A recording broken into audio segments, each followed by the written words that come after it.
as dúvidas. O Éder entrou, né? Éder, Raíssa e Camila. Já, tá todo mundo.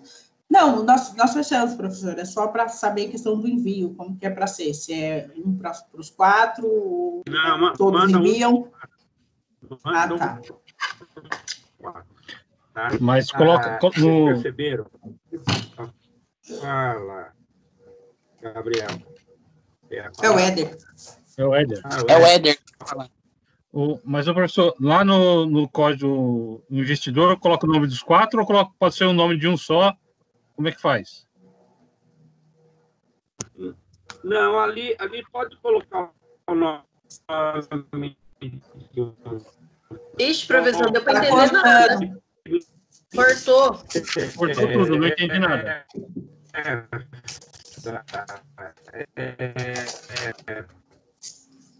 Professor, está cortando, não está entendendo nada.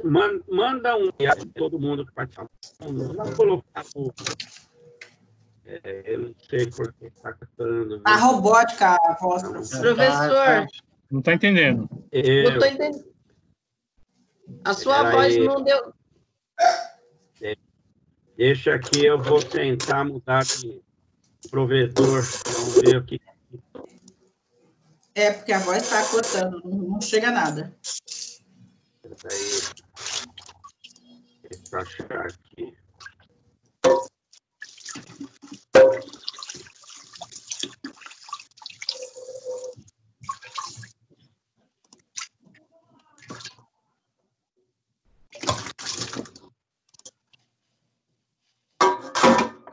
Vocês estão me ouvindo? Sim. Estamos. E suas panelas então deixa eu desligar o microfone. Tá dando fome essas panelas batendo aí. Pois é, ninguém jantou e ele já mexeu com panelas.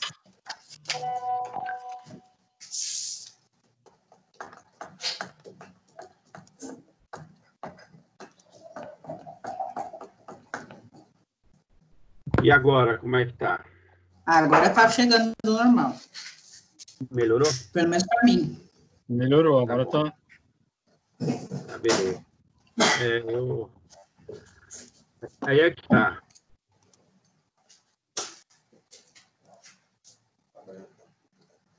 Ixi, cortou, professor.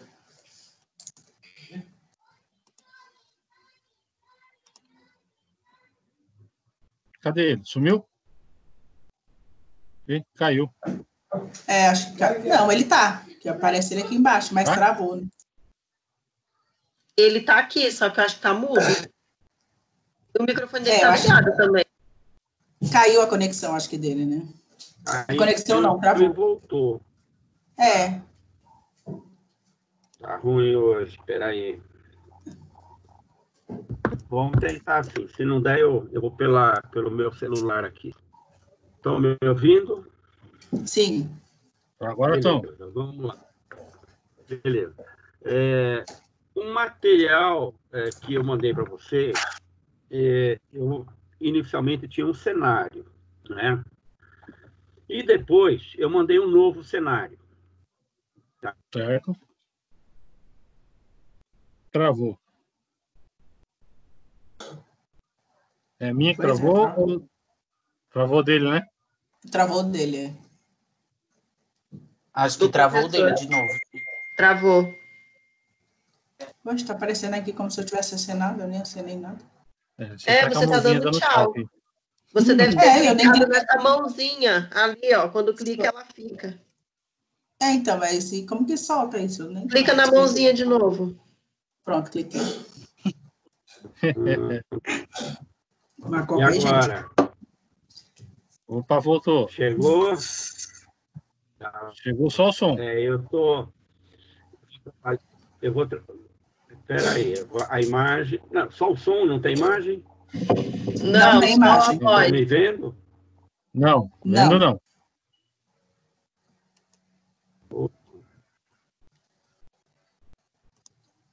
Agora sim, mas meio travado. Tá bom. Vou andar um pouquinho assim, se não der eu mudo de novo. Tá? Então, eu queria falar, vocês perceberam que, inicialmente, nós tínhamos um cenário, por exemplo, né? No cenário falava ali e bancos de investimento investiram no leste europeu? Tinha alguma coisa assim? No primeiro cenário?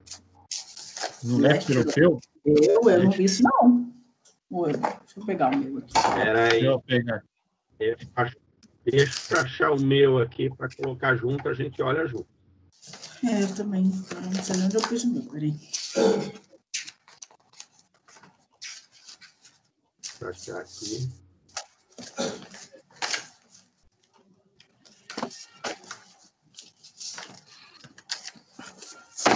Ué.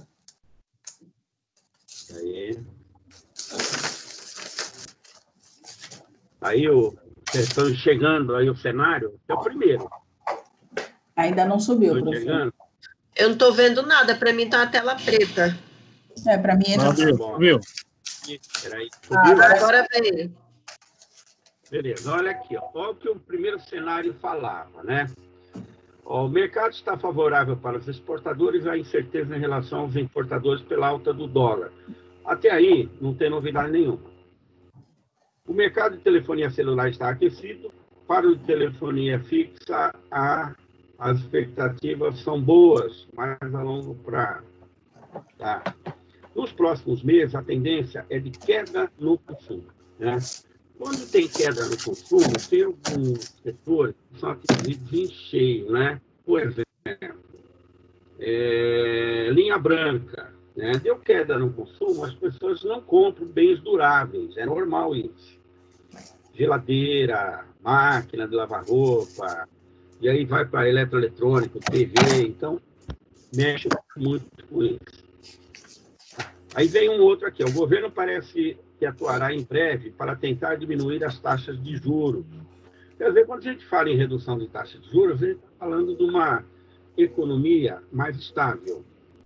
Né? Os remédios subiram 9%. Né?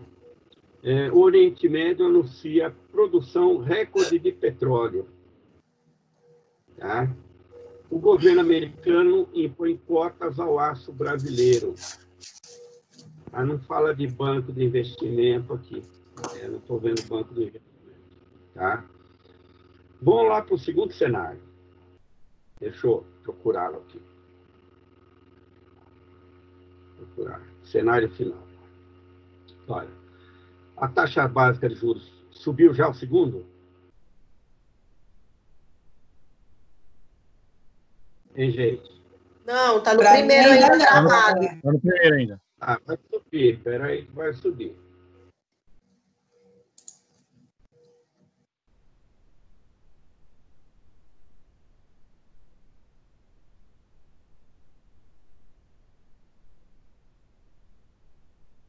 Subiu?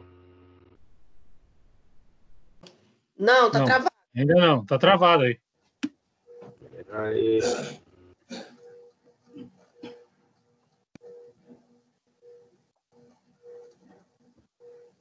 Nada ainda? Nada. Droga, peraí. Vamos mudar de novo, né? Sem remédio, vamos voltar para o outro aqui.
E agora, voltou tudo?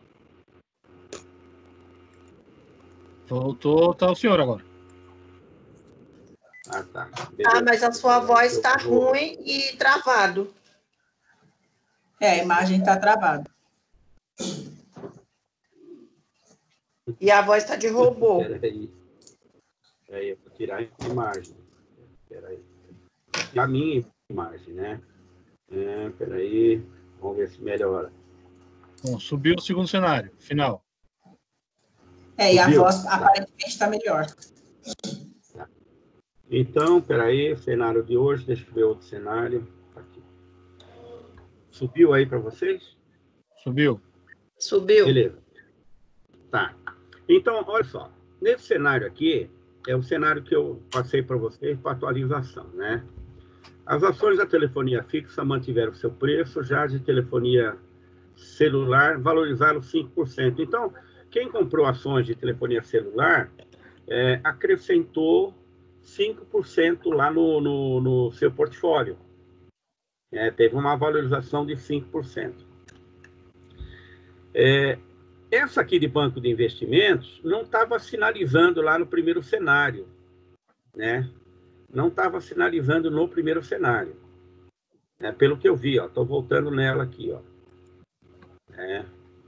O mercado está favorável, o mercado celular está aquecido, tendência, as empresas de água e luz, os remédios subiram, o Oriente Médio anuncia a produção de recorde de petróleo, o governo americano impõe cotas no aço brasileiro. Tá? Realmente, aí, olha, cara, não falava para vocês do caso dos bancos de investimento, né? Então, os bancos de investimento tiveram uma perda. Na verdade, esse cenário aqui, ele teria... Está travando, professor. Por exemplo, aqui... E aí, professor, a sua voz não está dando para entender nada. Acabaram, eu acredito que comprando ações de banco de investimento, compraram. Não tá professor, nada, não dá para entender nada do que você fala. Não está dando para entender nada. Chega. Espera aí. A imagem está aí para vocês ou não? Para mim tá a imagem. Tá, o segundo cenário tá. Olha, mas a voz da robótica está cortando muito. Não,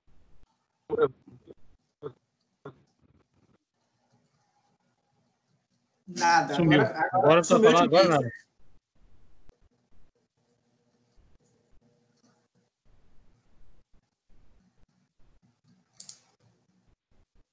Morreu.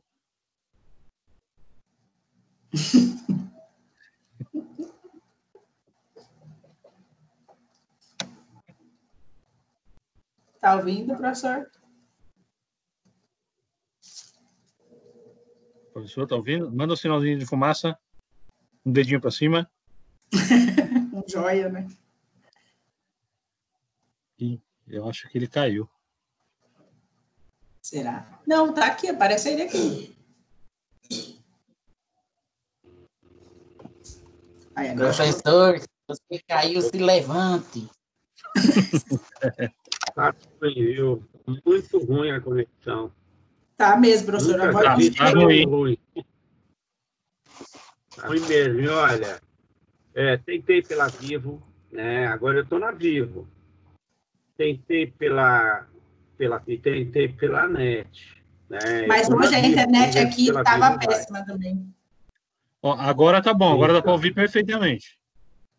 Então, eu estou usando, na verdade, estou roteando do meu celular, né? Então, vamos por ele mesmo, tá? Assim então, eu estava falando para vocês, que vocês devem ter comprado ações, por exemplo, de banco de investimento, compraram? Não. Não. Então, tá bom. Então, não teve comprometimento, né? Então, não teve comprometimento. Onde foi que vocês ganharam dinheiro? Em que mercado? Nas ações do mercado de petróleo. Me ouviu? Petróleo? Petróleo. Petróleo. 4%. Tá. 4%. Tá. E remédio, vocês não compraram nada? Farmacêutico, compramos, que manteve. Pelo menos foi o que nós montamos. Isso. Alimentos e farmacêuticos mantiveram. Então, mas aqui não aparece para vocês, remédios subiram em média 9%? No primeiro cenário, mas só deu uma... Não, você tem razão. Deixa eu mudar a tela aqui. Estou com a tela antiga, peraí. Não, na verdade... Aqui, ó. No primeiro cenário, ele estava valorizando.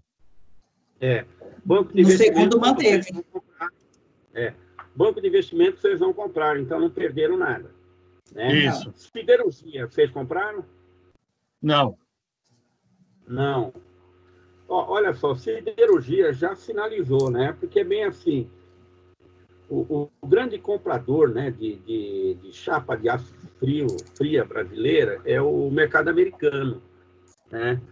Então, por exemplo, se o mercado americano deixa de comprar aço, a siderurgia perde dinheiro. Por que ela perde dinheiro?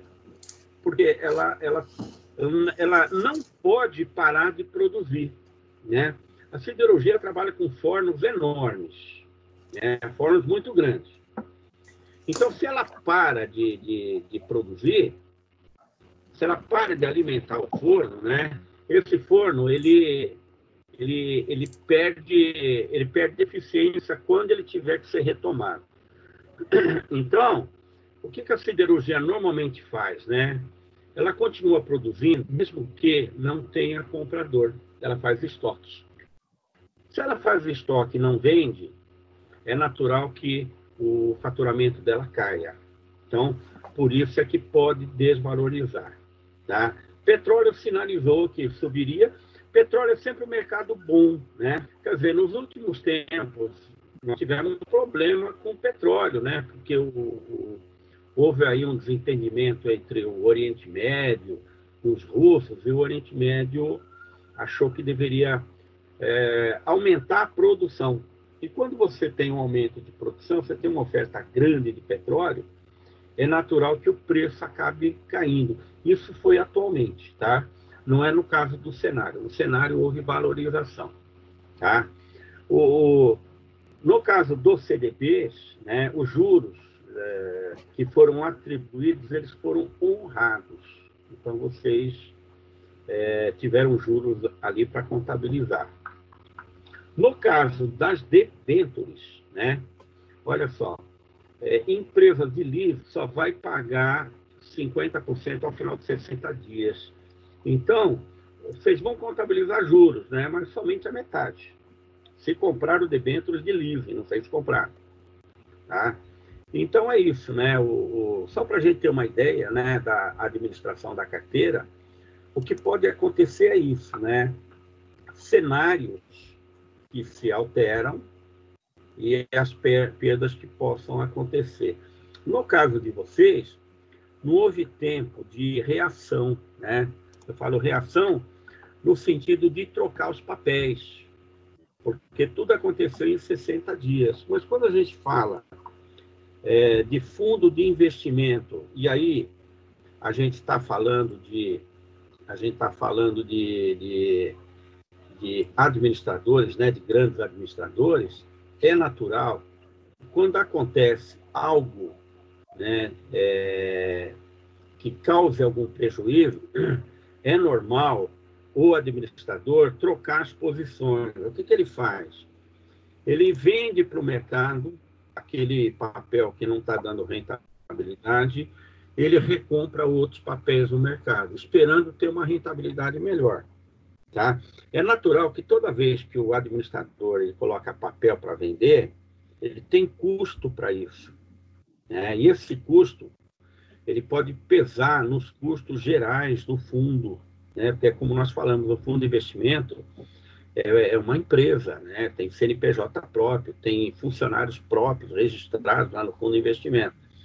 Então, quando no dia a dia o administrador ele percebe que alguns papéis estão oferecendo uma rentabilidade que não é a esperada, o que ele faz? Ele troca, ele oferece esses papéis no mercado e recompra outros papéis, esperando uma rentabilidade melhor. Com as ações, muitas vezes é a mesma situação, mas todas as vezes em que se faz uma troca de posições, a gente diz o seguinte: houve troca de posições, houve aumento de custo. Né? Você vendeu, vai ter que recomprar. Quando você coloca para vender, é natural que o corretor ele está cobrando alguma comissão para vender teu papel no mercado. Então, quando você paga essa comissão, você está tirando de onde? Você está tirando do lucro da empresa. No caso aí, a empresa é o fundo de investimento. Tá? Mas o papel do administrador é esse mesmo. Ele tem que trocar de posições constantemente. Ele não pode permanecer com papéis na carteira que estejam dando prejuízo ou não rentabilizando quanto esperado. Tá? Então, para a gente ter essa ideia, né, o fundo de investimento ele tem uma relação com todo o mercado. Né? Por quê? Como vocês viram aí, para montar a carteira, vocês compraram títulos públicos federais. Então, quando o fundo de investimento compra título público federal, ele está comprando papel do governo. Ele não compra direto do governo, através do Banco Central. Ele compra dos bancos que têm esses papéis para vender no mercado. Né? Quando os fundos de investimento compram CDB, RDB, letra de câmbio, eles estão emprestando dinheiro para os bancos que estão vendendo esses papéis aí, né? Porque esses papéis representam o quê? Um investimento para quem compra, né? Mas representa também, no caso do banco, uma tomada de empréstimo que ele está fazendo, né? Com as debêntures é a mesma coisa. Quando o fundo de investimento ele compra debêntures, ele está colocando o dinheiro dele em uma sociedade anônima. Ele está emprestando dinheiro para essa sociedade anônima, né? Diferente das ações. Quando o fundo de investimento compra ações, né, nesse momento ele não está, se ele está comprando no mercado secundário, ele não está colocando dinheiro, né, no caixa da empresa emissora das ações. Ele está comprando essas ações de algum investidor que já comprou essas ações anteriormente. Então, ele compra esses papéis, coloca na carteira e o recurso vai para aquele que vendeu. Tá? Então, é aquilo que eu estou falando para vocês. O que acontece com o fundo de investimento? O fundo de investimento ele tem uma relação com todo o mercado. Por quê? Compra papéis do governo, então tem relação com o governo, quando ele compra papéis do governo. Compra CDB de banco, tem relações com os bancos, está emprestando dinheiro para banco. Né? Compra ações de empresas, está movimentando o mercado acionário. Está fazendo com que o mercado acionário tenha movimento. E é diferente, né, quando a gente fala de um fundo de investimento, se a gente comparar uma pessoa física, né? Quando um fundo de investimento compra, ele compra grandes lotes. Então, ele faz um movimento muito grande no mercado. Né? Então, uma ideia de fundo, né? O fundo de investimento ele é praticamente uma empresa, né, independente, tem CNPJ próprio, tem funcionários próprios, tem contabilidade própria, é praticamente uma empresa. Por outro lado, o fundo de investimento ele tem uma participação muito grande no mercado. Né? Ele está envolvido com todo o mercado, porque ele compra papéis de todo o mercado. Né? Quando ele compra papéis de todo o mercado, a gente fala que o fundo de investimento ele tem uma relação com todo o mercado. Né? O que mais? Vocês devem ter percebido, quando fizeram as continhas lá no final da planilha, tudo aquilo que for desembolsado, né, lá do fundo de investimento, é desembolsado em cotas. Né? Então, por exemplo, você vai pagar o o administrador do fundo, né? O administrador do fundo, ele ganha o quê? Ele ganha a taxa de administração. Como é que ele recebe? Ele recebe em cotas do fundo. Recebe em cotas do fundo. Vai pagar um imposto de renda. Você pega uma certa quantidade de cotas e paga o imposto de renda. Tá? Então, essa seria a ideia, né? Esses movimentos que a gente tem que perceber quando se está mexendo com fundo de investimento, né? Isso de pegar cotas para pagar o administrador, a gente chama de come-cotas, né? Seria o come-cotas. Porque você está tirando cotas do fundo de investimento para pagar o administrador. Você está tirando cotas do fundo de investimento para poder pagar um imposto de renda. Então, diríamos que tudo que se movimenta lá no fundo se movimenta através de cotas. Então, quando eu entro com o meu dinheiro para investir, o meu dinheiro é transformado em cotas. Quando nós pagamos o administrador, nós pagamos com cotas do fundo. Então, é possível, por exemplo, que eu faça um investimento inicial em um fundo, e no investimento inicial, eu tenho uma certa quantidade de cotas. Tá? E, com o passar do tempo, quando eu olho o meu extrato, eu vejo que o número de cotas que eu tinha lá no início, tá, é maior do que eu tenho hoje. Eu tenho menos cotas hoje. Por que eu tenho menos cotas? Porque todo o desembolso que é feito pelo fundo é feito em cotas. Porém, né, o fundo ele tem valorização diária. Então, embora eu tenha menos cotas, as minhas cotas têm mais valor, né, que o valor das cotas inicialmente. Por isso é que existe a valorização, né? E como é que as cotas valorizam? Vocês observaram quando vocês fizeram a montagem da carteira. Pelo conjunto de valorização do chamado portfólio, né, que é a carteira do fundo. Cada papel tem uma rentabilização. Tá? E no momento que aquela rentabilização, junto com outras rentabilizações, né, faz, né, o fundo tem a sua valorização de cotas. Né? Então, esse exercício mostra para nós que é importante a análise de cenário econômico. É sempre importante. Outra coisa que é importante, né, saber que todo o desembolso que é feito através do fundo para pagamento de despesas do próprio fundo é feito em cotas. Outra coisa interessante é saber que o fundo tem uma relação com todo o mercado financeiro, né? Outra coisa que é interessante é que o fundo de investimento, né, quando eu ingresso no fundo de investimento, e isso ainda não mudou, né, eu estou dentro de uma regra de pagamento de IOF. Então, eu ingressei no fundo de investimento hoje. Se eu quiser sair amanhã, eu vou pagar 90%, né, da taxa do IOF. Se eu ficar com o meu investimento durante 30 dias ou mais, esse IOF deixa de existir, que a alíquota para quem continua investindo há mais de 30 dias é zero. Então, por isso que é o tipo do investimento que, a princípio, não é interessante para você entrar e sair com menos de 30 dias. Você tem que entrar e permanecer para mais de 30 dias. Né? Quando se trata de fundo de ações, a gente fala que ações é o mercado onde a rentabilidade ela é sempre de médio para longo prazo.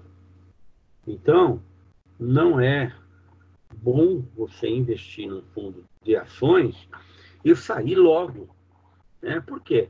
De repente vem aí uma oscilação, e daqui a pouquinho nós vamos falar um pouquinho de critérios de análise, né? E vem uma oscilação e as ações perderam valor, mas com toda certeza elas voltarão a ter rentabilidade. Então, mas por que é importante, então, ao invés de eu investir num fundo de ações, por que eu não invisto diretamente no mercado comprando ações? Ora, para que eu entre no mercado comprando ações, eu tenho que ter muito conhecimento de mercado.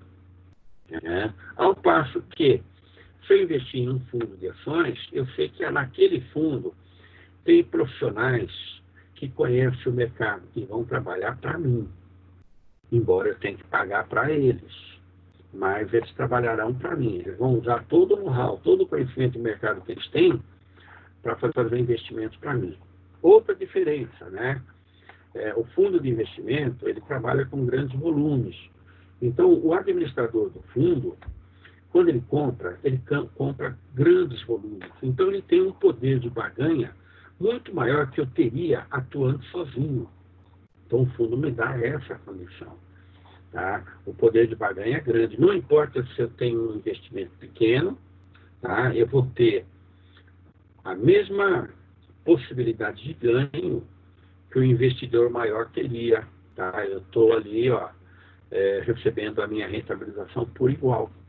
Então, daí a importância do fundo de investimento. Né? Quando nós pensamos no fundo de investimento, sentamos com alguém que vai nos vender um fundo, nós temos que conversar para saber direitinho qual é a taxa de administração, né? Fazer comparações. Tem que olhar, de repente um administrador tem uma taxa melhor que a taxa do outro administrador. Aí eu vou olhar a rentabilidade do fundo, né? Para ver se num determinado período aquele fundo teve uma rentabilidade superior à rentabilidade de um outro fundo, embora é regra de mercado, né? A rentabilidade passada, ela pode sinalizar uma continuidade de rentabilidade no futuro, mas ela não é garantida, né? De repente, não será possível ter aquela continuidade. Daqui a pouquinho nós vamos falar de modelos de análise e nós vamos tem alguns modelos que apontam, né, para risco. Então, mas no nosso caso, como investidores, no momento de contratar um fundo, nós temos que olhar para todos esses aspectos aí, composição da carteira, se é renda fixa, quanto tem de papéis do governo dentro daquela carteira, quanto tem de papéis de banco naquela carteira, quanto tem de papéis de renda fixa de empresas naquela carteira. Então, é sempre interessante a gente olhar para todos esses aspectos, né? E a lição que a gente tira dessa montagem de carteira é que seria como a gente entender um pouquinho dessa engenharia de administração de carteira ou administração de portfólio, né? Ter uma ideia do que seja isso, tá? Uma ideia do que seja isso, tá? Eu, como pessoa física, eu posso pensar em pegar algum recurso que eu tenha, né, e investir, criar uma carteira, criar um portfólio para os meus investimentos. Tá? Eu teria que tomar algumas decisões. Né? Vamos supor que eu trabalhei durante muitos anos em uma empresa, e quando a empresa me dispensou, eu tinha lá, na minha indenização, deu 150 mil reais. Eu vou deixar esse dinheiro parado?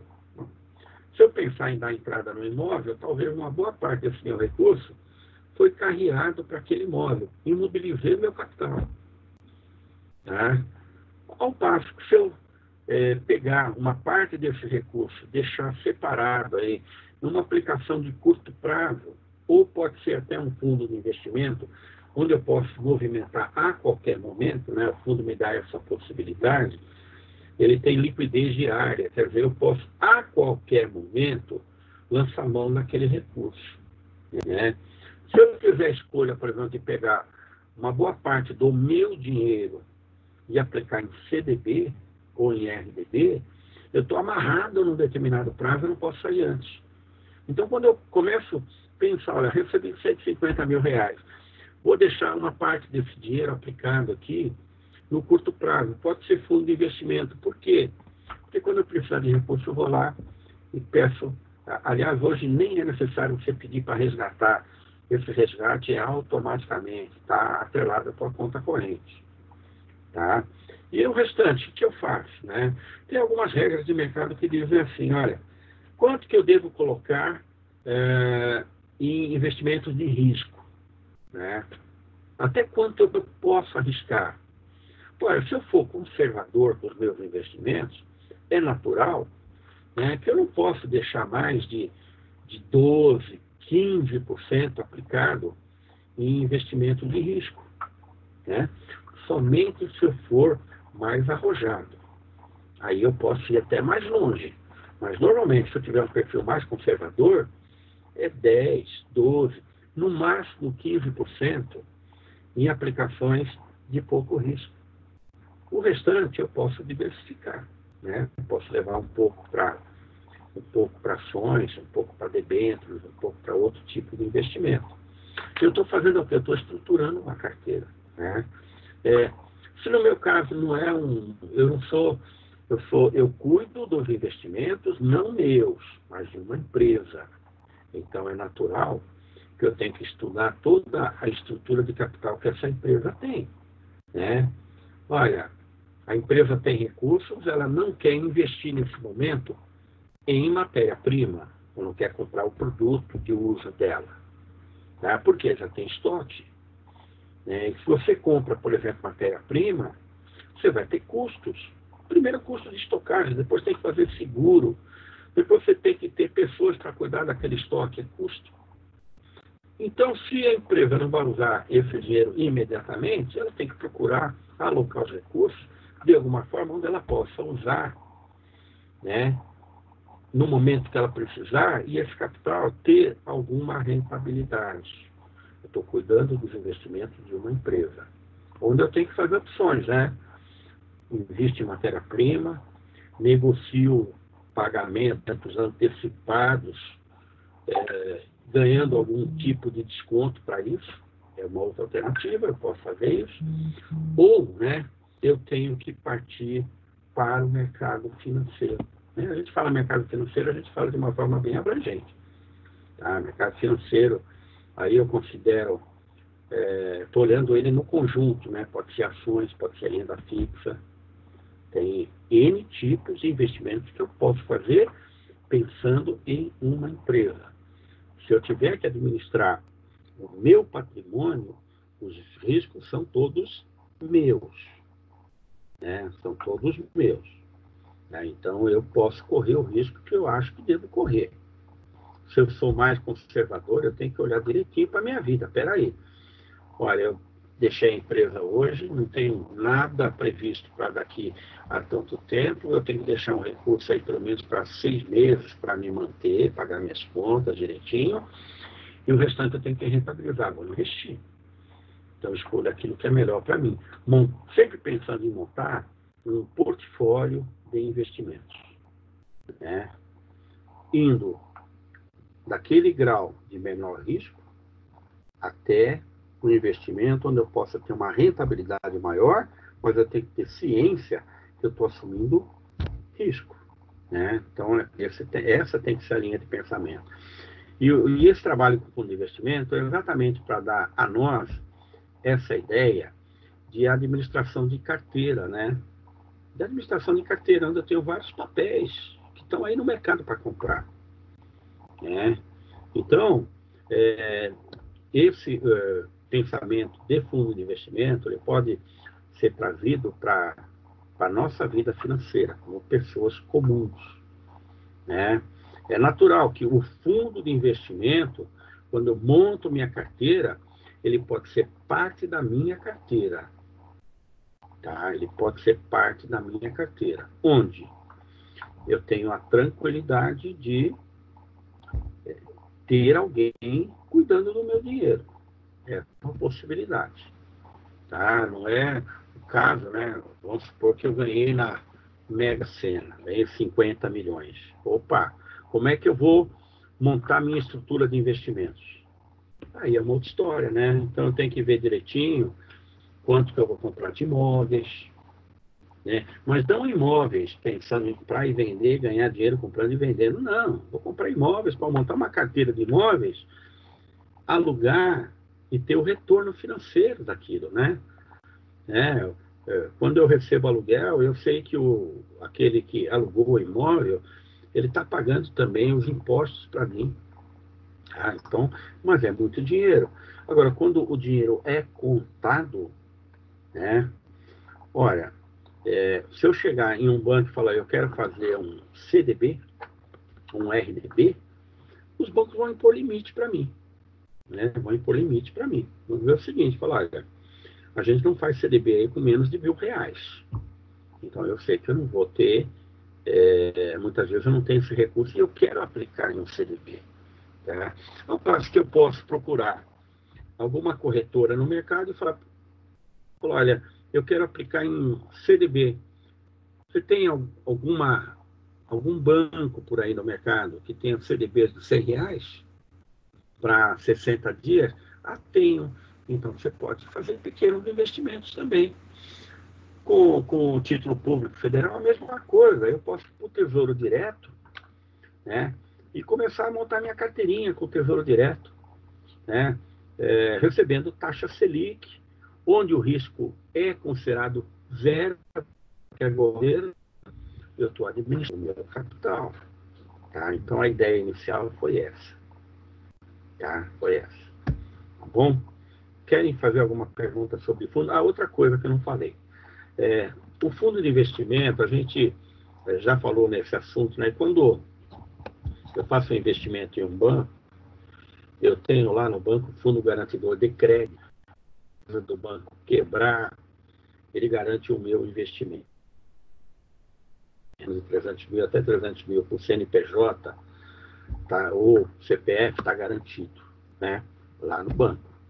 No caso de fundo de investimento administrado por banco, não entra nessa condição. Se o banco quebrar, não tem fundo garantidor que vai garantir os meus investimentos de fundo. Porque o fundo de investimento, ele tem garantia toda própria. O dinheiro do fundo de investimento não se mistura com o dinheiro de caixa do banco. Por isso é que não tem fundo garantidor para fundo de investimentos. Tá? É bem assim, olha. Um determinado banco ele tem N fundos de investimento. O Banco Central vai no mercado, vai procurar outros administradores para continuar fazendo a gestão daquele fundo. Então, muda de gestor. Muda de gestor. Tá? Eu me lembro, há muitos anos atrás, eu era associado de uma consultoria que trabalhava basicamente com o mercado financeiro, e na época o Unibanco tinha comprado a Caixa de Depósitos Portuguesa. A Caixa de Depósitos Portuguesa tinha comprado um banco chamado Banco Bandeirantes. E essa Caixa de Depósitos de Portugal, a Caixa de Depósitos Portuguesa, ela não quis ficar com o banco aqui no Brasil. Então, o Unibanco comprou a Caixa de Depósitos aqui no Brasil. E tinha uma gama enorme de fundos de investimentos. Então, o que tinha que acontecer? O banco tinha fundos de investimentos muito parecidos com os fundos que aquela instituição financeira tinha. Não interessava ficar com duas carteiras iguais. Tá? Então, na época eu fui para Recife conversar com o gerente lá da região, orientados para que eles começassem a convencer os clientes a fazer a migração para fundos semelhantes que o Unibanco tinha na época. Então, esse era o nosso trabalho. A gente ia lá, ficava lá 3 dias, no workshop, dando palestra, explicando direitinho, mostrando, olha, os fundos que o Unibanco tem são esses aqui, os fundos que a Caixa de Depósitos Portuguesa tem são esses aqui, e você tem que convencer o cliente a migrar desse fundo para esse aqui. Por quê? Com o passar do tempo, né, esses fundos aí vão sendo esvaziados. Então, é bem assim, mudou de instituição, mudou de administrar. Isso é o que ocorre no mercado de fundos de investimento. A gente fala o seguinte, nós temos no Brasil aí para mais de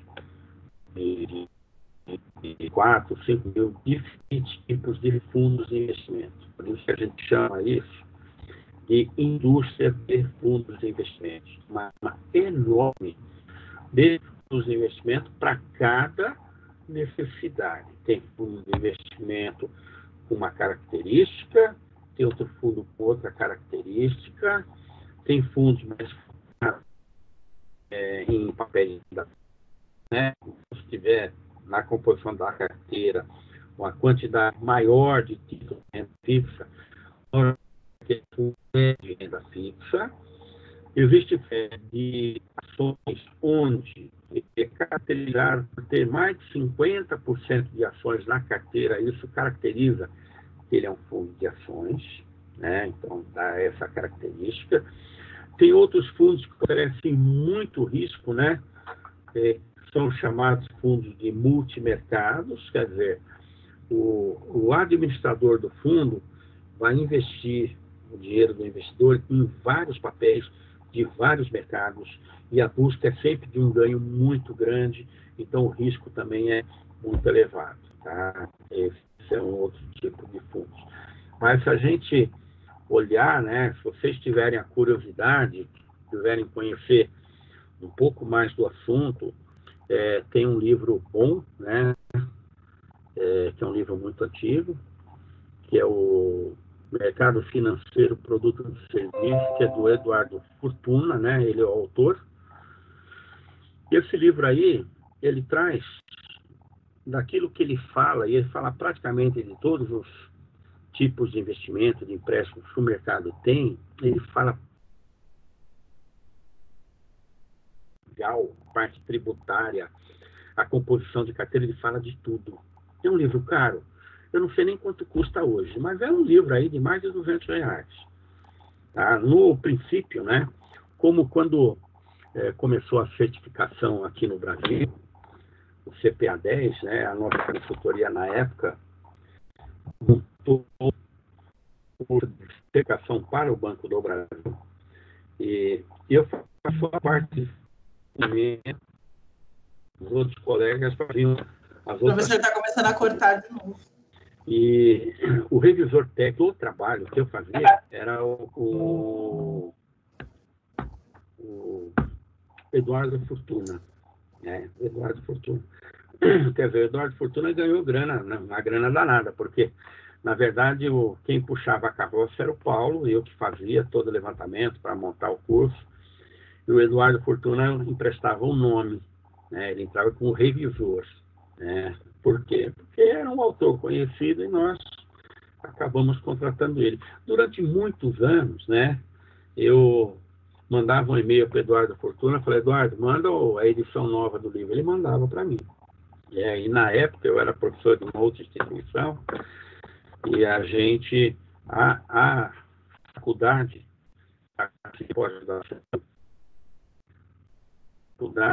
ela entregava para os alunos os livros indicados de capitais, eles entregaram um livro que eu tinha surgido, que era do Eduardo Fortuna. O curso não era de graça, porque o aluno, todo ano tinha uma edição nova, né? Eu mandava um e-mail para o Eduardo Fortuna, Eduardo, manda um livro para mim. Até que um dia o Eduardo respondeu para mim, olha, pede para a editora, que era a Qualimarte, né? Aí eu falei, Eduardo, não vou recomendar mais seu livro. Aí eu comecei a recomendar o livro do Alexandre Assaf Neto. Mas o livro do Alexandre Assaf Neto, que é muito bom também, ele não tem a mesma abrangência do livro do Fortuna, que é um livrão grosso. Tá? Tem muita informação ali. Para quem quer se manter atualizado no mercado, para quem quer ter um livro de cabeceira de mercado financeiro, o livro do Eduardo Fortuna ainda é um bom livro. Ainda é um bom livro. Tá? Então, acho que o que eu tinha para falar de fundos com vocês era isso.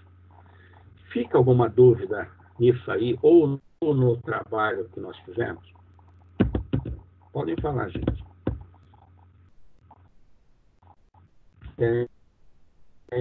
A gente vai mudar, a gente vai com outro assunto. Vai mudar com outro assunto, a gente vai com... eu continuo hoje, né? Assim, as nossas aulas estavam previstas para terminar no dia 29. Né? No dia 29. Então, nós temos a aula de hoje, 22, semana que vem terminaria. Foi só que nós tivemos aí, no meio do caminho, lá no dia 15, um feriado. Um feriado. Como é que a gente vai fazer isso? Como é que a gente termina isso? Né? Nós temos que terminar o curso. Ele falou, eu falei, vai poder ficar para o segundo semestre? Ele falou, não, porque você é seletista, quer dizer, eu sou funcionário da faculdade, eu sou CLT. Então, combina com o pessoal como pode ser feito. Sugestão para vocês. Vocês topam no sábado de manhã, no horário que vocês escolherem, a gente fazer uma aula para recuperar essa aula que nós perdemos em função do feriado? Quero ouvi-los. Tem que ser dentro do mês de junho. Ô, professor, não pode ser uma segunda-feira ou terça, porque no sábado é doído, hein? Não, eu sei. O problema da segunda-feira é o dia da nossa aula. Se a gente deixar para outra segunda-feira, entrou no mês de julho, obrigatoriamente, eu tenho que CLT, entendeu? Ô, professor, é que assim, os outros dias é mais complicado para o Éder. Aí, se desse para o Éder ficar numa sexta-feira, a gente faria na sexta, então. Porque nos outros dias tem aula. Então, mas na sexta-feira eu tenho compromisso com a graduação, entendeu? Eu estou amarrado com eles lá. Estou amarrado com eles lá. Enquanto não terminar o semestre, por exemplo, amanhã, eu tenho a gestão de projetos. Eu não acredito que já foi a primeira prova, né? Só vai aparecer quem? Aquele cara que ficou, não fez a primeira prova, quer tirar dúvida, que nunca apareceu, mas vai aparecer, mas eu tenho que estar online com eles amanhã. Na quarta-feira, que dia que é? Dia 20, hoje é 22, mais 23, 24. Eu tenho aula à noite. Eu tenho aula todas as noites, mesmo quando prova, alongado, porque se eu ver, por isso falei, eu sabe, por isso que eu falei, eu deixaria para vocês escolher qual o melhor horário para vocês. Eu ficaria à disposição. Pode ser de manhã, pode ser à tarde, pode ser à noite, sábado. Mas a gente recuperaria essa aula um pouco para trás. Se só tem o sábado, tá bom. Para mim, qualquer horário no sábado. Melhor se de manhã, né? Eu quero ver os demais, que é para todo mundo. O resto do dia livre. Então, porque é bem assim, olha, vamos supor que fosse no sábado, não vão colocar 9 horas da manhã para não arrancar ninguém da cama. Sei que tem gente que vai ficar até um pouquinho mais tarde, né? Senão faria curso no sábado. A gente poderia fazer, por exemplo, no sábado, às 10 horas da manhã. Eu garanto para vocês que até às 11h30.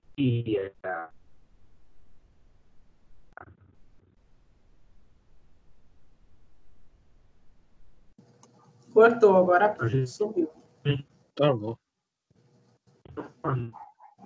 Passava a regra no assunto.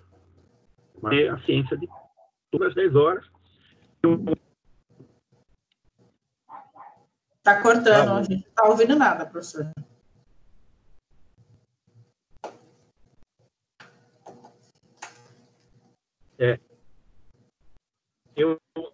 Eu abro aqui o Teams, né? Mando o link para vocês e a gente faz a aula no sábado. E eu faria o seguinte, olha. De novo. Espera aí.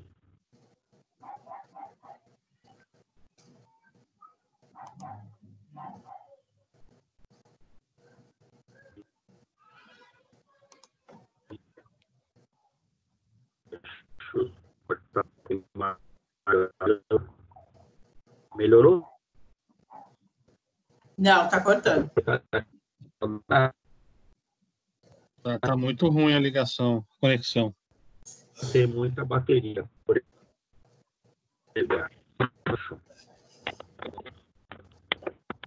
É assim, gente. Não tem essa questão aí. Se a gente não cortar. Para mim, olha, não tá ruim. Tá ruim? Muito ruim. Deixa para o sábado mesmo, professor. Depois a gente só alinha o horário certinho.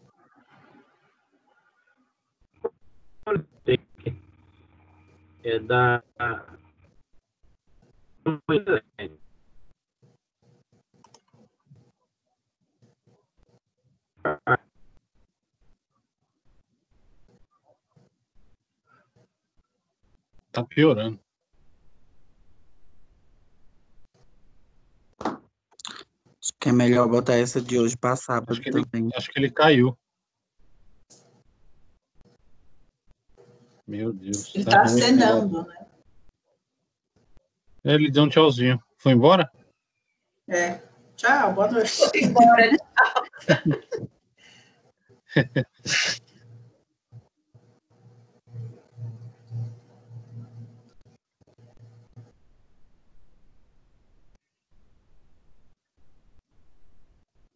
Ei! Hello, professor?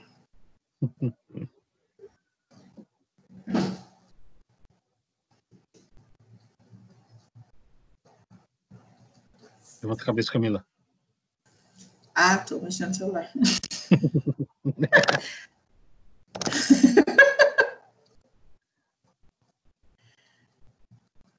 E será que ele foi de vez agora? Ah, foi. Agora ele saiu, ele não tá mais nem na sala. Gente, cuidado. Minha cabeça vai bater. Não, tá voltando. Professor? Opa. Oh, voltou? Voltou, beleza. Tá ruim hoje, hein, professor? Então, podemos marcar de manhã, 10 horas? Pode. Aí ficaria para qual sábado? Oi? Sábado agora. É nesse ou no outro? É 10 horas da manhã, pode ser? Mas é esse sábado agora, dia 27, né? Esse, tem que ser dia do mês de junho. Outro porque o outro... Tem que ser aqui. Tá bom. Sábado 10 horas. Tá. Então, segunda, a próxima é a última aula. Então, olha só. Contando com esse trabalho que nós fizemos, quantos trabalhos nós temos, né? Trabalho, tá me ouvindo? Tá bem ruim. Muito ruim. Tá bem ruim. Tá cortando muito a ligação, a gravação. Ruim, mas vamos dar uma segurada, vamos ver para levar um pouquinho assim. Nós temos 3 trabalhos, não é isso? Acho que sim. Foram 2. Foi 2. Esse é o segundo. Conseguiu. Foi o debênture e esse. Estão me ouvindo, gente? Oi. Oi, vocês estão me ouvindo? Eu ouvi, tô ouvindo. Ah, tá, porque eu falo, ele não tá ouvindo, acho que eu falo. Eu acho que a conexão dele tá muito ruim. Eu não tô conseguindo ouvir nada do que o professor tá falando. Tá chegando aqui tudo picotado para mim. Para mim também. Então, mas a nossa conversa dá para ouvir bem, só não dá para ouvir a conversa dele. Tá muito ruim a conexão dele. A nossa chega legal. Tá. Então, eu estava falando para vocês, nós temos 3 trabalhos prontos. São 2. 2, professor. São 2 só. Me ouvindo? Não, tá muito ruim. Não. Tá muito... Não tô ouvindo. Não tá ouvindo. O professor, você ouve a gente normal? Eu estou ouvindo vocês normal. Não, para a gente chega picotado. Mas a sua conexão para a gente chega muito picotada e cortada. A gente não ouve quase nada agora. Mas eu vou fazer o seguinte, eu vou sair desse ambiente que eu estou e vou para outro que tem menos parede, onde a gente fica de boa.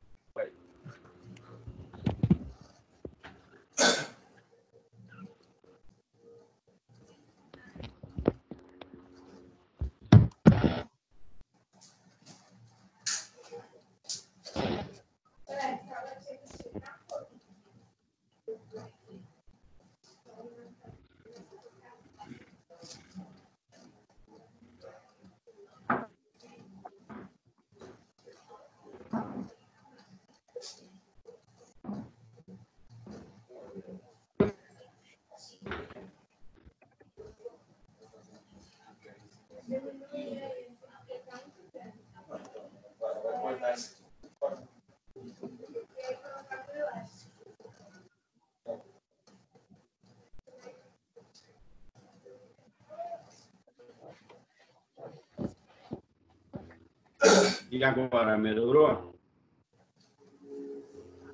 Tá melhor? Tá chegando a voz. Vamos ver se não vai parar. Não, eu mudei de ambiente aqui. De repente, a parede está atrapalhando aqui o roteador. Vamos ver se agora fica. Agora está melhor. Tá bom. Então, tá falando para vocês. Nós fizemos 3 trabalhos, né? Não sei se todos fizeram 3, mas... Foram 2, professor. Tá? Foram 2. 2. Tá. Então, é o seguinte. Eu vou pedir um terceiro trabalho para vocês. E ele fica aberto para vocês escolherem o que fazer, tá? Na verdade, eu vou pedir para vocês montarem um projeto de investimento, onde vocês vão fazer a distribuição da forma que vocês acharem melhor, de maneira mais conservadora e de maneira menos conservadora. Então, vamos supor, olha, vamos determinar aí um valor de R$100 mil para vocês distribuírem em investimentos particulares. Vocês entenderam? Vocês podem seguir a mesma linha, só que aí não tem cenário, não tem nada. Vocês vão olhar para o cenário atual que a gente está vivendo hoje de pandemia. E vocês vão montar uma carteira com R$100 mil.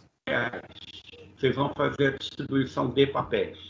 E vão mandar para mim na semana que vem. Certo, beleza? Mas isso vai ser individual ou em grupo, como foi feito? Não, em grupo. Em grupo. Oi? Tudo em grupo? Tudo em grupo, porque o grupo é pequeno, né?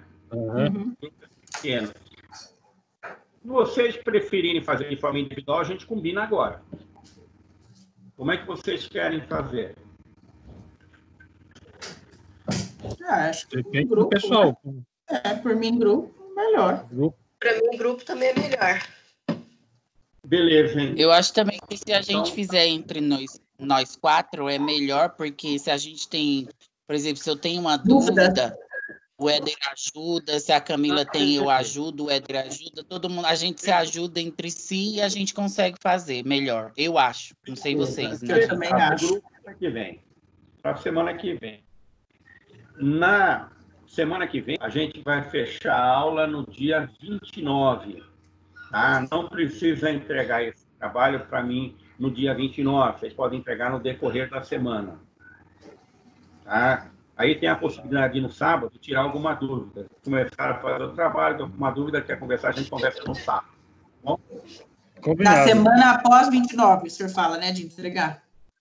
Não, no dia 29 encerra, é a última aula. Tem que entregar até sábado. Ah, tá. Ou no dia 29 durante o dia.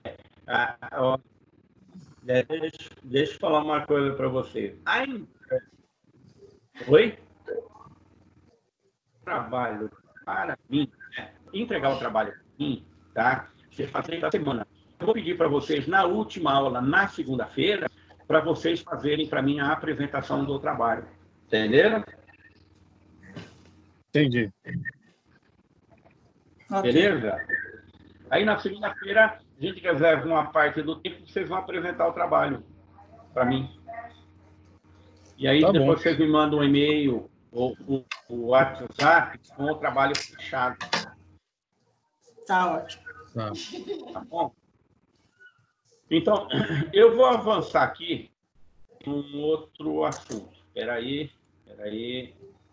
Show. Vou fechar um pouquinho aqui, eu já volto, tá? Deixa eu colocar uma outra telinha aqui.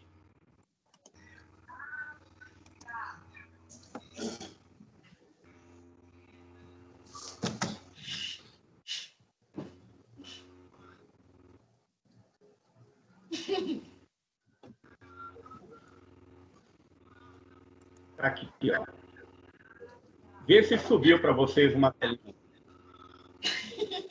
Subiu. Critério de análise, subiu? Estou vendo. Uhum. Beleza. Vamos para a segunda tela, que é o que interessa para nós. Então, tá aqui, ó.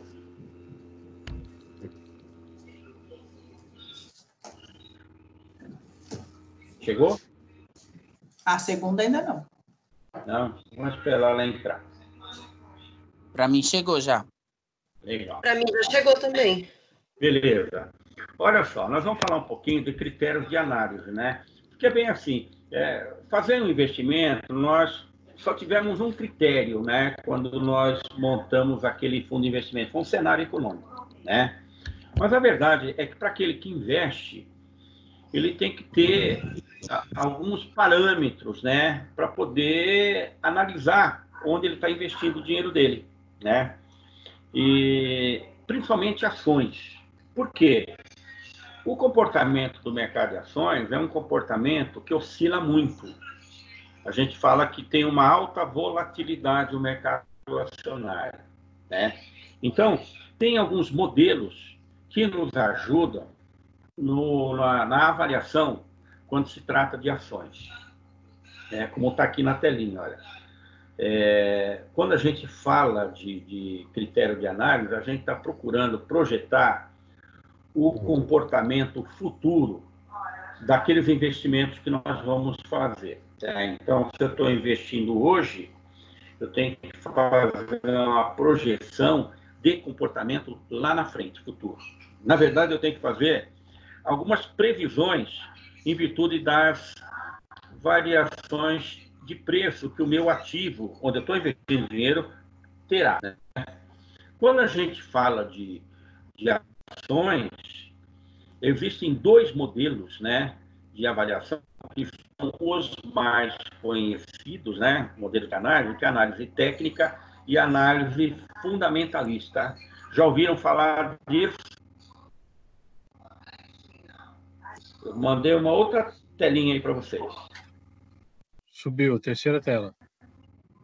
Terceira tela. Vocês já ouviram falar de análise técnica, por exemplo?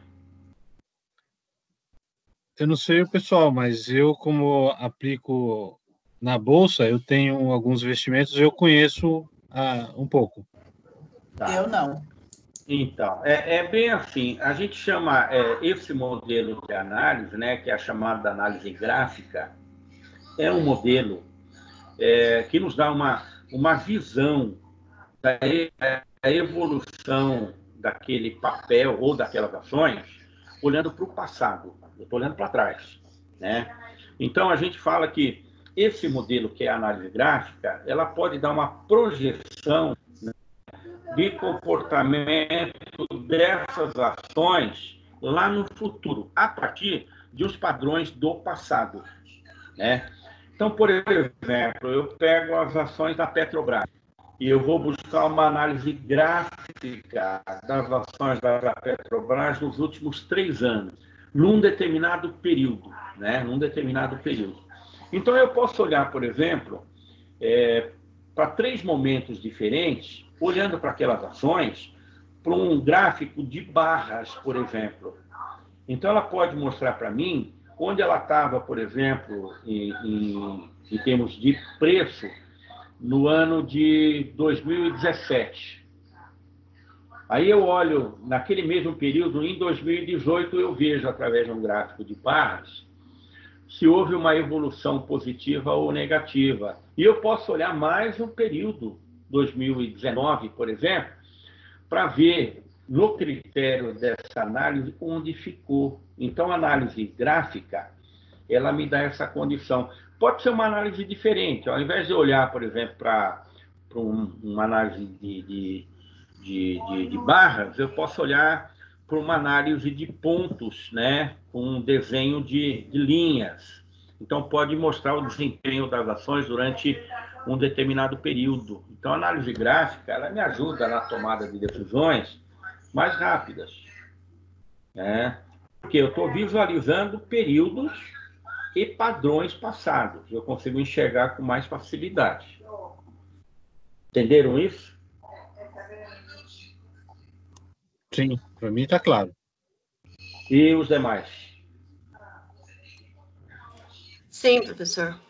Tá. Então, eu estava falando, Sim. Esse modelo, né, de análise, a chamada análise gráfica, ela nos dá assim, uma visão pontual. Eu olhei, eu enxerguei. Eu prefiro, ao invés de um gráfico de barras, eu prefiro olhar para um gráfico de pontos e linhas. Porque ali mostra períodos de evolução e de tendência de subida ou de queda, que eu posso cruzar com outras informações depois, né? Por exemplo, eu posso olhar para um outro modelo que nós chamamos de análise fundamentalista. Vê se chegou para vocês. Sim, chegou. Chegou. Subiu. Então, na análise fundamentalista, a coisa muda um pouquinho de figura, né? Por quê? Eu vou olhar para o valor intrínseco para cada ação. Quer dizer, o valor intrínseco quer dizer o quê? Naquele preço daquela ação, o que tem de ingrediente que levou. Então, eu posso olhar, por exemplo, para demonstrativos financeiros da empresa. Eu posso pegar o balanço, eu posso pegar um balancete, um demonstrativo de resultado da empresa e olhar o desempenho financeiro daquela empresa num determinado momento. Quer dizer, nesse modelo de análise, eu estou olhando o valor intrínseco, eu estou olhando para dentro da empresa para ver o porquê do valor daquelas ações. Entenderam? Eu estou analisando a empresa. Entenderam isso? Sim. Na verdade, uma análise fundamentalista complementa a análise gráfica. Isso. É por isso que eu falei para vocês, a análise de gráfico, ela mostra evolução. Aí eu vou partir para uma análise fundamentalista para poder entender a evolução daquela empresa que deu aquele resultado, aquele preço daquela ação. Uma está completando a outra, né? Se eu tivesse que tomar uma decisão imediata, a análise gráfica talvez ela me ajudasse a resolver. Eu bati o olho, olhei e falei, essas ações têm uma evolução boa ao longo de 3 anos. Tá? Se eu tiver mais tempo para analisar, eu quero olhar os números da empresa. Posso analisar o balanço da empresa, o demonstrativo de resultados da empresa. Olhando para a empresa aqui dentro. Entenderam? Sim. Sim. Eu posso também complementar isso. Eu posso olhar para o setor, né? Voltando para a Petrobras, olha, como é que está o mercado petrolífero no Brasil? Como é que está o mercado petrolífero no mundo?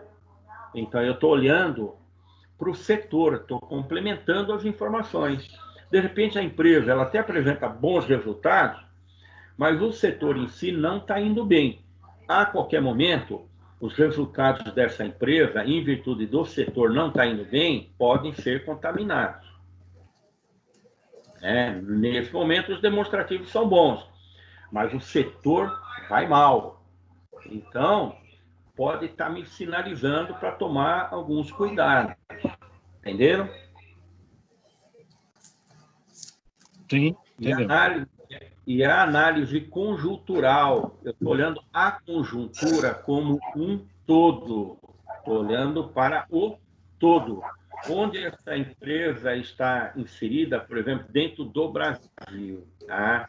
Essa empresa até está indo muito bem, porém o Brasil, nesse momento, está atravessando uma crise de pandemia muito séria que afetará com toda certeza, né, a economia. Né? E eu estou falando em conjuntura. A empresa poderá ser atingida. Então, deu para entender isso? Essa questão da conjuntura, a questão do setor? Sim. O setor da empresa está inserido, o mercado dela. Conjuntura é o todo. Entendeu? Sim. Então, são esses 2 modelos aí que nos ajudam inicialmente a fazer uma análise para tomada de decisão para comprar ações de uma empresa. É um primeiro passo. Tá? Aí, a gente avança um pouquinho, né? Tem alguns modelos, naquele material que eu mandei para vocês, mais completa, né? Aqui não, aqui eu estou falando aqui do desempenho de empresa e o valor das suas ações, né? Por exemplo, eu posso querer analisar o lucro por ação, o LPA, né? A gente fala que é o lucro que essas ações terão após o imposto de renda, quer dizer, se apurou o resultado, se retirou o imposto de renda, eu tenho ali o que? Eu tenho o resultado líquido num determinado período, tá? Então, eu tenho ali o lucro líquido por ação, né? O LPA, ele nos ajuda a entender, né, como é que o preço, né, dessa ação está sendo formado. Então, quando eu falo, por exemplo, de preço-lucro, né,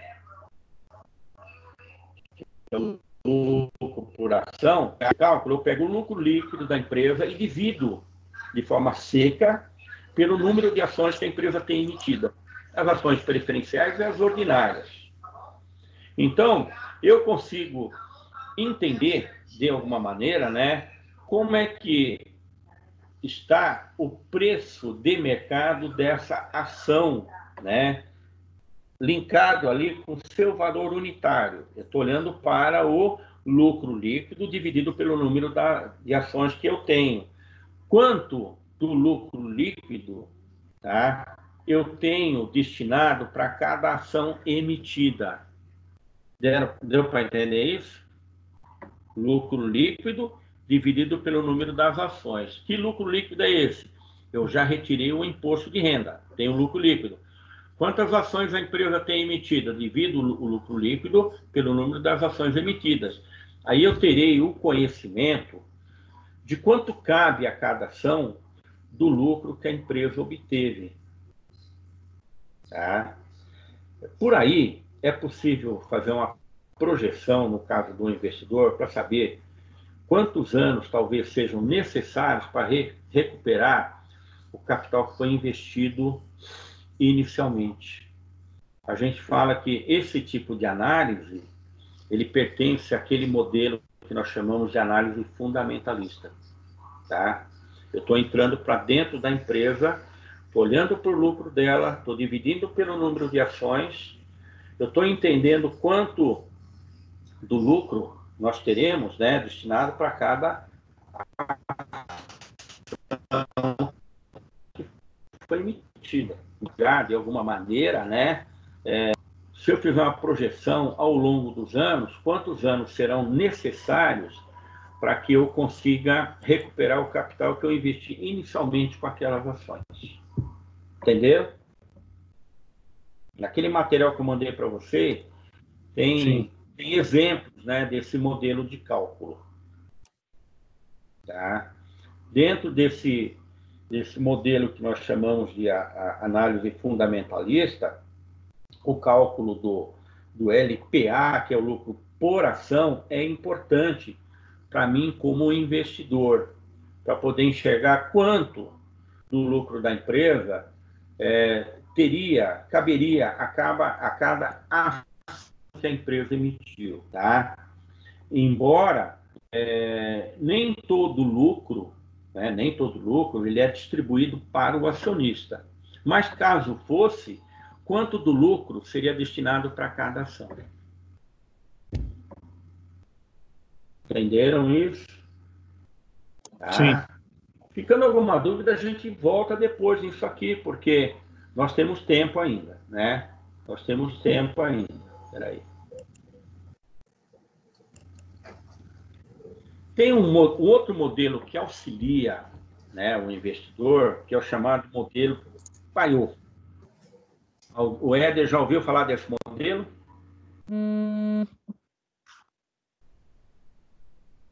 Já ouviu falar? Sim. Já.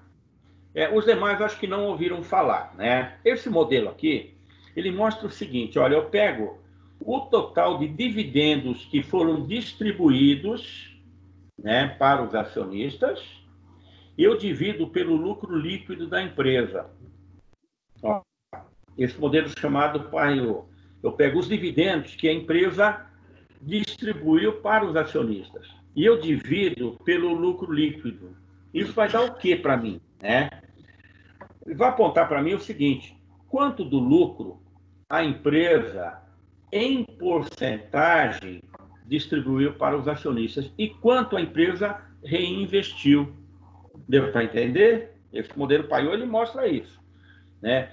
Qual foi a tendência da empresa? Quanto ela distribuiu em porcentagem para os acionistas e quanto ela reinvestiu em valor, mas em porcentagem. Por exemplo, a empresa teve um lucro de 100 mil, tá? O cálculo do Paiô deu ali 10%. Então, a empresa reinvestiu 90% e distribuiu somente 10% do seu resultado. Entenderam isso? Tá, mas o professor, tem uma regrinha para se executar esse cálculo, né?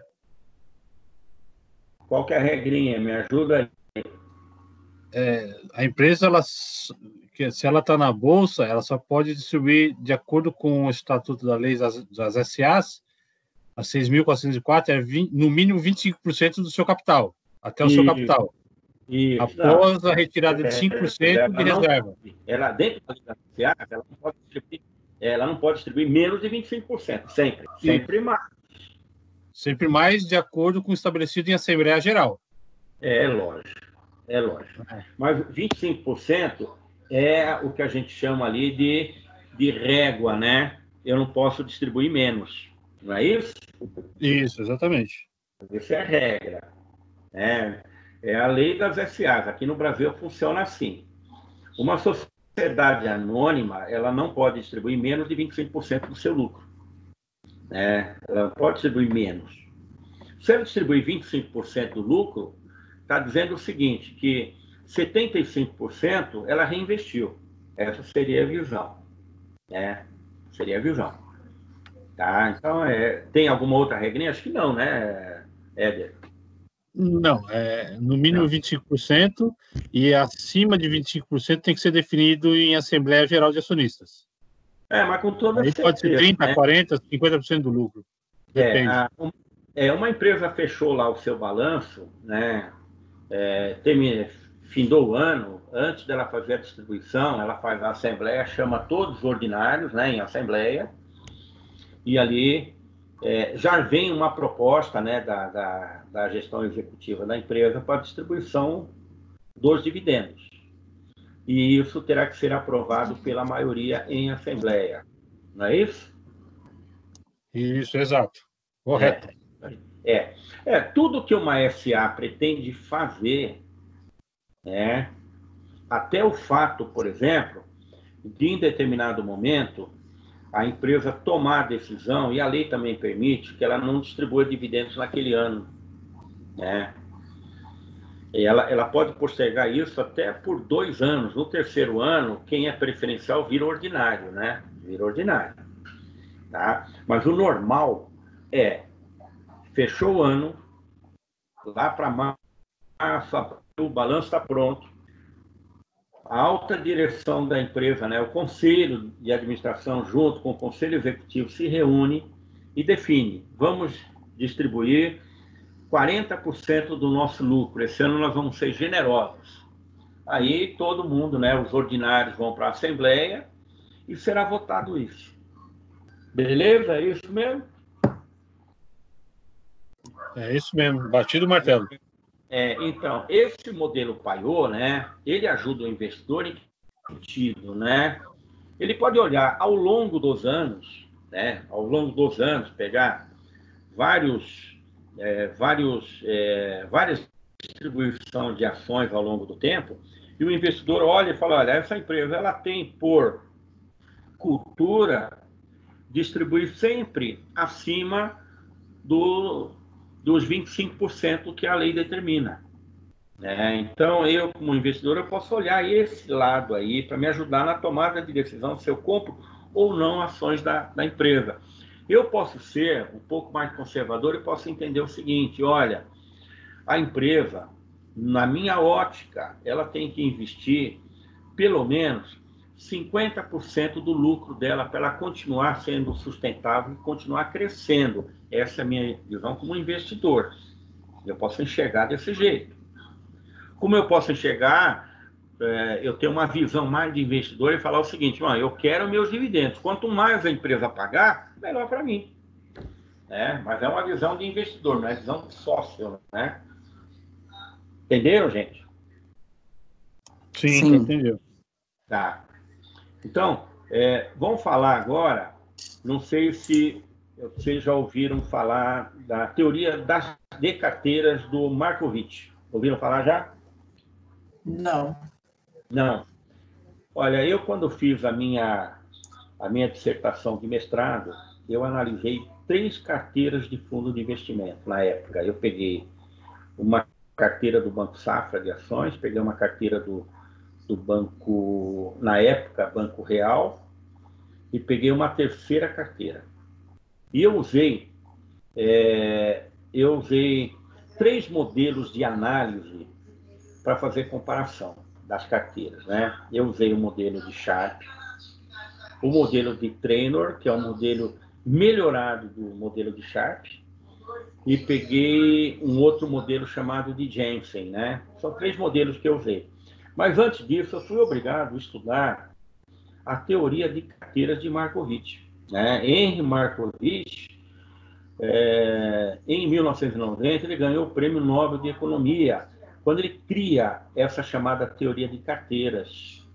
E nessa teoria de carteiras, ele define o seguinte: olha, quando você vai analisar algumas carteiras de ações, você tem que fazer comparações. E você, quando faz essas comparações, você tem que ter uma coisa chamada de fronteira eficiente. Quer dizer, a partir de que momento aquela minha carteira ela se torna mais eficiente que outras carteiras, né? Então, quando Markovitch ele cria essa teoria, né, que é a teoria de carteiras, ele diz o seguinte: olha, que o importante para investimento em ações é buscar criar carteiras diversificadas, onde você pode alcançar essa chamada fronteira eficiente e reduzir o risco, né? Como é que eu faço isso a grosso modo, né? Seria colocar 3 carteiras alinhadas, né, em paralelo, né, uma do lado da outra, e por ali eu olhar qual dessas carteiras, que todas elas terão papéis com um certo grau de risco muito parecido, olhar qual a carteira que chegou a um patamar de desempenho, que a gente fala de fronteira eficiente, qual que chegou próximo dessa fronteira eficiente, tá? Com um grau de risco bem reduzido em função da diversificação.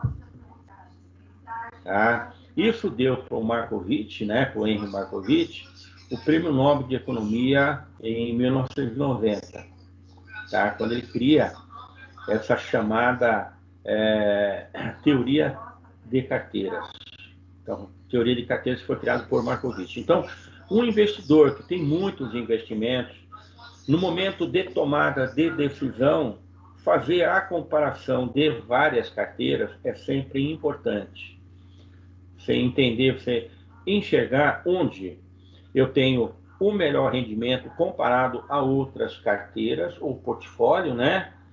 Em momento com redução de risco investido na diversificação, mas que tenha atingido, segundo a minha visão de investidor, a fronteira que eu chamo de eficiente. O que seria uma fronteira eficiente?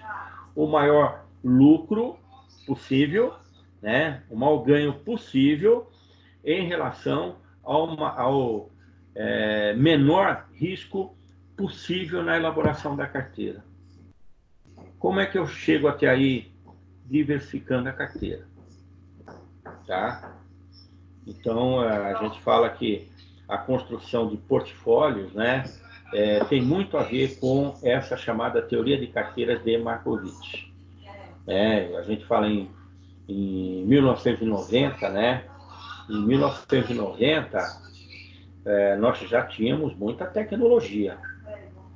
Em 1990 já tinha muita tecnologia no mundo, mas ainda não tinham esses modernos softwares, né, que nos ajudam a chegar até aí. Então, Markovitch, ele trabalhou duro para chegar nessa teoria. Na verdade, né, Markovitch era ele era um cara que conhecia o mercado, mas ele era um conhecedor de economia, um teórico. E, naturalmente, ele estava trabalhando com uma pesquisa para chegar até aí.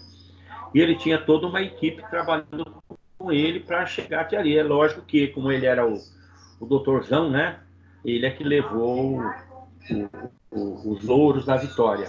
Mas a teoria de carteira de Markovitch, ela é muito importante na análise, né, para quem quer montar um bom portfólio de carteira. Entenderam um pouquinho disso, gente? Sim. Eu não tinha ouvido falar dessa teoria ainda, mas deu para entender. Então, mas dá uma pesquisada depois, né? Markovitch, assim como o Sharpe, né? Que a gente vai falar um pouquinho de Sharpe agora, ele é para o sujeito, né? Um economista ganhar o Prêmio Nobel de Economia, trabalhando uma teoria de carteira. Normalmente os economistas que ganham o Prêmio Nobel, eles falam de economia, de países. Não, Markovitch, ele olhou para o mercado e criou a chamada teoria de carteiras. Muito bem. Bom, vou dar uma pesquisada. Que é interessante. Eu fui obrigado a me aprofundar nisso aí quando eu fui fazer meu trabalho, né? A pesquisa não foi tão difícil. O difícil foi aprender a mexer com Excel para fazer a simulação das carteiras.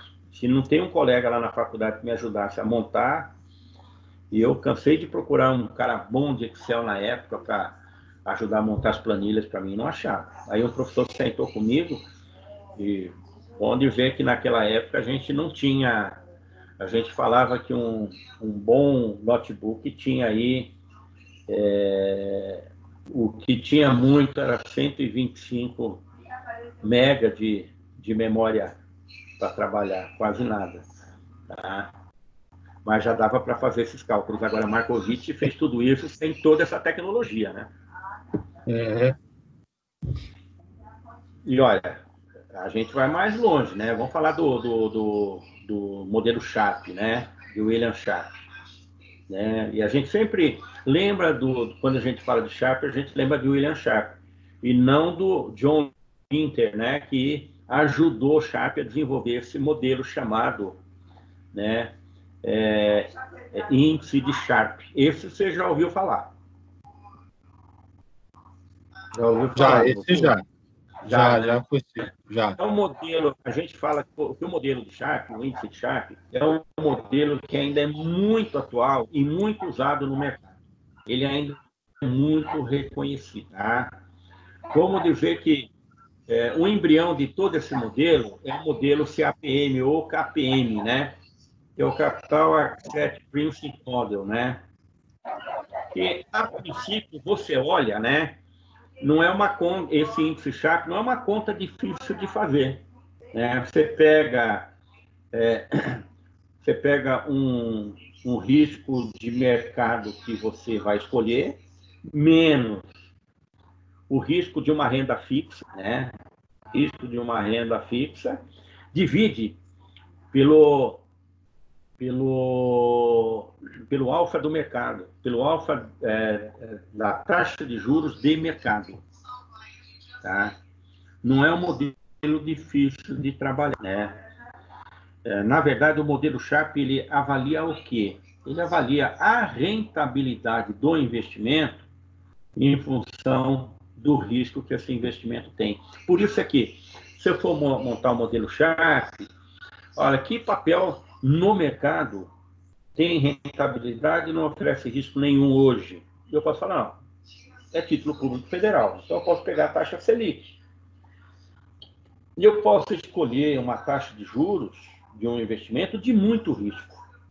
Eu divido tudo isso pelo chamado alfa do mercado, né? Aí eu consigo chegar, tá? E entender direitinho, né? Qual a rentabilidade que eu terei em função do risco que eu pretendo correr, né? Que o modelo de Sharpe leva a isso, né? A rentabilidade em função do risco. E quando nós vamos para o mercado investir, a gente sempre tem que olhar para isso, né? Qual que é a minha disposição em correr risco? É X. Qual a rentabilidade que eu quero? Aquela. Então, quanto maior a minha disponibilidade de risco, maior a rentabilidade que eu espero ter. E o modelo de Sharpe, né, ele ainda é um modelo que ajuda muito a fazer isso. O professor, esse modelo do Sharpe é o que dá diretrizes para o perfil do investidor, não é isso? Diretriz para elaborar o perfil do investidor, não é? Porque cada investidor tem um perfil. Exatamente, é por aí, é que eu estou falando, né? Eu, como investidor, eu sou mais conservador. Olha, quando eu vou para o modelo do Sharpe, né? Se eu for montar um modelo, é muito simples. Eu olho, o que eu tenho de renda fixa hoje no Brasil? Eu tenho a taxa Selic, beleza, não tem risco nenhum. Qual é o ganho que eu pretendo obter? Aí é o que é o diferencial, né? E é por aí que eu consigo, né, analisar qual o perfil que o investidor tem, se ele é mais arrojado, se ele é menos arrojado, porque a renda fixa é igual, mas a taxa variável a taxa de juros que eu espero obter é que vai fazer o diferencial. Muito bem. É o que faz o diferencial. Entendeu? Todos entenderam isso? Camila? Sim. Tá? Ninguém vai se tornar um expert no assunto. O importante é conhecer, se quiser se aprofundar. Pesquisando, né? Naquele material que eu mandei, tem ali muita informação. Eu pesquei daquele material algumas coisas que eu achei mais interessantes.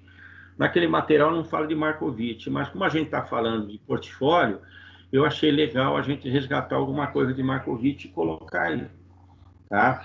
Mas é isso, é o que nos ajuda, né, a começar a entender um pouquinho de mercado, né? Então, olha só, aqui tem